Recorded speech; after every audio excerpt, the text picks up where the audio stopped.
You know the old saying, don't judge a book by its cover? Well, the same is true when you assess a patient. Hi, I'm Dr. Cruz. Early in my career, I noticed a pattern with some of my patients. They often had multiple health issues, were uneasy during office visits, and frequently visited the emergency department. But worst of all, they never got better despite multiple visits. Then I realized something. From an early age, many of my patients were exposed to trauma and adverse childhood experiences, or ACEs.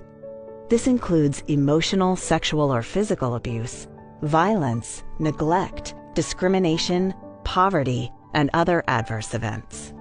ACEs are more common in the US than you'd think. In fact, 60% of US adults have one ACE, 25% have 3 or more ACEs, and 16% have 4 or more. ACEs occur in all socioeconomic groups, but are more common in low-income and minority populations. For young children, repeated exposure to trauma can impact brain development and literally rewire the brain's response to stress. So as they grow up, many struggle with issues related to emotional regulation, like depression, anxiety, or substance use disorders. Trauma survivors are also more often at risk for chronic diseases, behavioral health problems, and even suicide. Knowing all this, I began to rethink my approach to care. Instead of asking patients, "What's wrong with you?" I ask, "What happened to you?"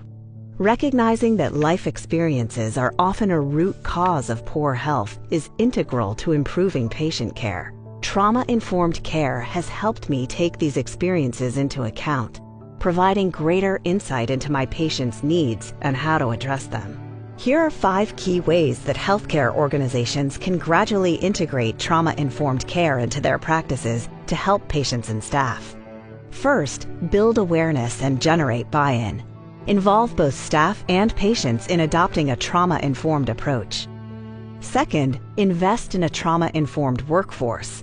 Hire staff that embrace trauma-informed care and provide training not only for clinical staff, but also for non-clinical employees like front desk workers or security guards, who are often the face of your organization.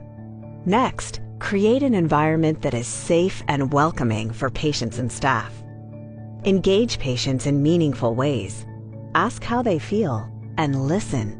You can also build trust by involving them in their own treatment planning. Finally, identify and treat trauma.